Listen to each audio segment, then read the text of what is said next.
Nama immaa gabaabaa saayiban godhatiin jecha abbootii keenya yaadadhu hin dagatin yaalma koo namantaa netti naan hidhatin kun dhaamsa guddaadha dhaggeeffattee hin gatin jechuun si harkisee bakka atin jaallatin si dhaaba saayibni yoo gaarii hin filatin kana of hin dagatin qabadhu siif tola arganne ergamaa jaala.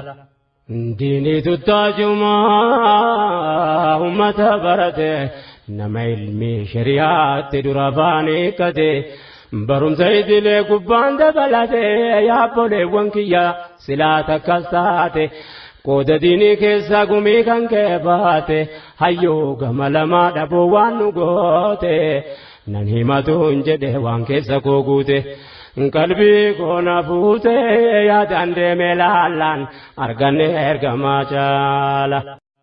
Nama immaa gabaabaa saayiban godhatiin jecha abbootii keenya yaadadhu hin dagatin yaalma koo namantaa netti naan hidhatin kun dhaamsa guddaadha dhaggeeffattee hin gatin jechuun si harkisee bakka atin jaallatin si dhaaba saayibni yoo gaarii hin filatin kana of hin dagatin qabadhu siif tola arganne ergamaa jaala.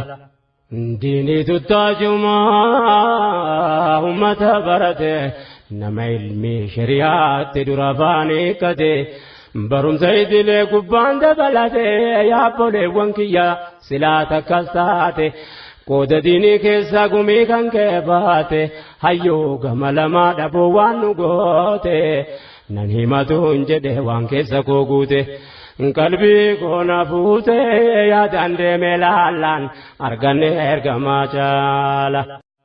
Nama immaa gabaabaa saayiban godhatiin jecha abbootii keenya yaadadhu hin dagatin yaalma koo namantaa netti naan hidhatin kun dhaamsa guddaadha dhaggeeffattee hin gatin jechuun si harkisee bakka atin jaallatin si dhaaba saayibni yoo gaarii hin filatin kana of hin dagatin qabadhu siif tola arganne ergamaa jaala.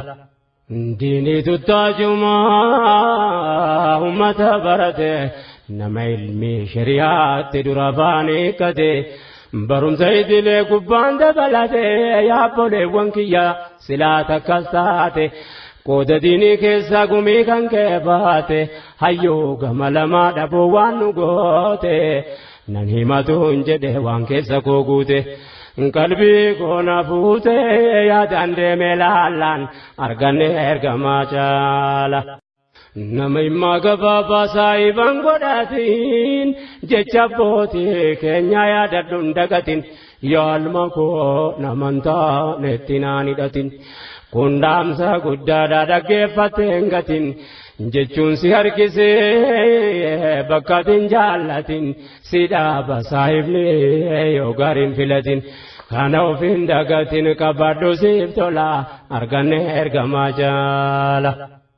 Diinii tuttaajumaa ummata barate nama ilmi shari'aatti dura afaan hiikkate barumsa idilee gubbaan dabalate yaabboleewwan kiyya silaa takkas taate qooda diinii keessa gumii kan kee baate hayyoo gama lamaa dhabuu waan nu goote nan himatuun jedhe waan keessa koo guute. Qalbii koona fuute yaadaan deemee laallaan arganne ergamaa jaala. Nama immaa gabaabaa saayiban godhatiin jecha abbootii keenya yaadadhu hin dagatin yaalma koo.